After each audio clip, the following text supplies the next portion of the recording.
नमस्कार, आप देख रहे हैं देश का number 1 news channel news 18 India और मैं हूं आपके साथ अंकिता दुबे।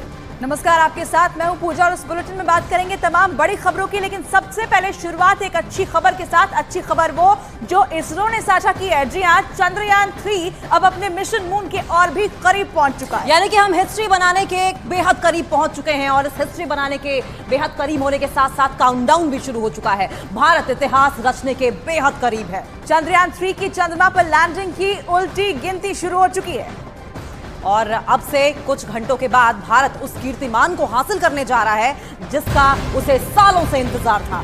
देर रात चंद्रयान 3 ने प्री लैंडिंग ऑर्बिट के लिए दूसरी डी बूस्टिंग पूरी कर ली है, यानी अब चंद्रयान की चंद्रमा से दूरी महज कुछ किलोमीटर ही बची है।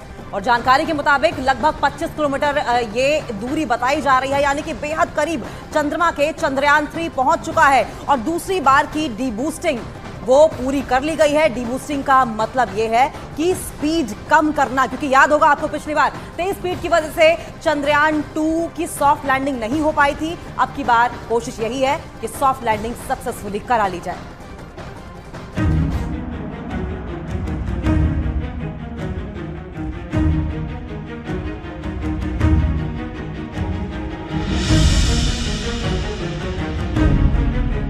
चंद्रयान 3 धीरे धीरे चांद की दहलीज पर पहुंच रहा है।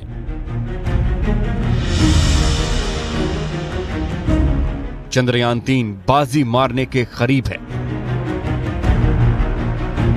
चंद्रयान 3 ऑर्बिट चेंज के बाद डीबूस्टिंग के जरिए चांद के नजदीक पहुंचा और देर रात प्री लैंडिंग ऑर्बिट के लिए उसने दूसरी डीबूस्टिंग भी पूरी कर ली, यानी चंद्रमा के करीब एक और कदम। अब चंद्रयान 3 चंद्रमा की कक्षा में दाखिल होने को तैयार है। बस सिर्फ चंद्रमा पर इसकी सॉफ्ट लैंडिंग का इंतजार है। इसरो के वैज्ञानिकों ने चंद्रयान 3 के सॉफ्ट लैंडिंग की तारीख चंद्रमा पर रोशनी के हिसाब से तय की है।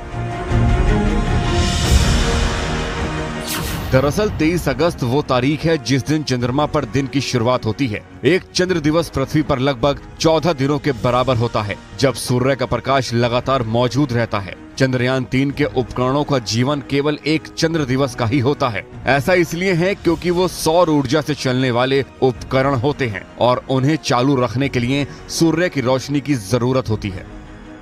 इस प्रक्रिया को कुछ ऐसे समझें कि रात के वक्त चांद का तापमान 0 से -180 डिग्री सेल्सियस तक पहुंच जाता है, जिसकी वजह से चंद्रयान के उपकरण खराब होने का खतरा ज्यादा है। ये रिस्क इसरो कतई नहीं लेना चाहता, वो भी उस स्थिति में जब भारत इतिहास रचने जा रहा है। चंद्रमा पर चांद एक चंद्र दिवस यानी 14 दिन तक रहेगा।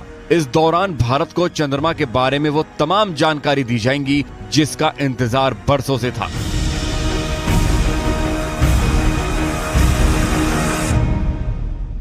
इम्पैक्ट क्रेटर्स क्या होते हैं? इम्पैक्ट क्रेटर्स मान लीजिए जैसे अगर आप रेत पर एक पत्थर जोर से फेंकें तो रेत पर एक गड्ढा हो जाएगा और गड्ढे के किनारे पर एक वॉल हो जाएगी।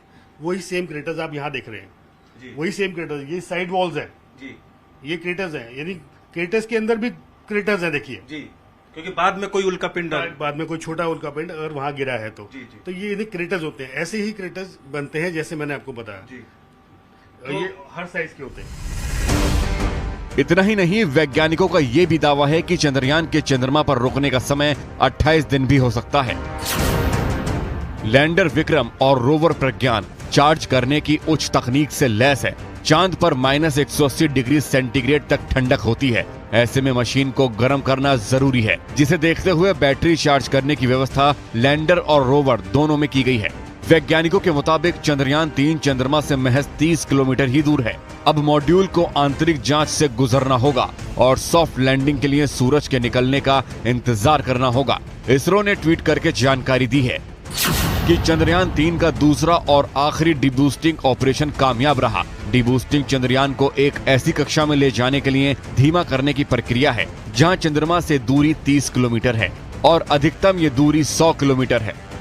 चंद्रयान 3 तय रफ्तार से लगातार आगे बढ़ रहा है। 23 अगस्त को चंद्रयान 3 को चंद्रमा के साउथ पोल पर सॉफ्ट लैंडिंग करनी है। लैंडर विक्रम सेंसर्स की मदद से लैंडिंग की मुफीद जगह तलाशेगा और रफ्तार को कम करने के साथ ही उधर चंद्रयान चांद की सतह पर अपना कदम रखेगा। इधर हिंदुस्तान इतिहास रचेगा।